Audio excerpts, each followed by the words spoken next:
How to fix blinking light on Apple TV.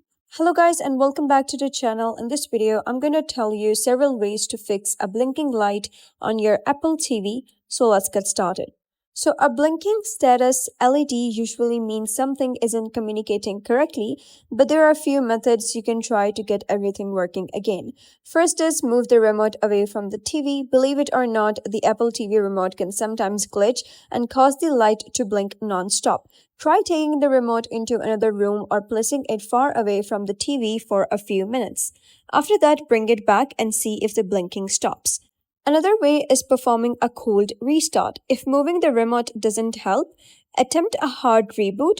Press and hold the button with the left arrow on your remote. Keep holding until the remote's indicator light begins flashing rapidly. Once that happens, unplug your Apple TV from the wall. Leave it disconnected for about 1 minute, then plug it back in. This forces the device to fully restart, which often clears temporary issues that trigger the flashing LED. The third way is restoring your Apple TV if supported.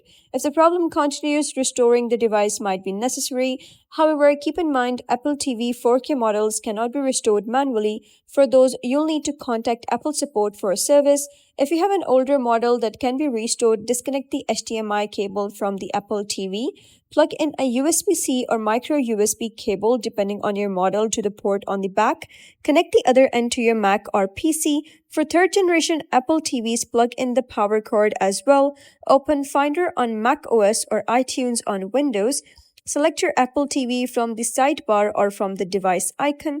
Make sure the cable you're using supports data transfer, as some charging cables do not. Once your Apple TV appears, click Restore Apple TV and follow the steps on screen to reinstall the software and reset up the device. So that is basically how you can fix blinking light on Apple TV. So if you found this guide helpful, give it a thumbs up and don't forget to subscribe for more helpful tutorials. I'll see you in the next video.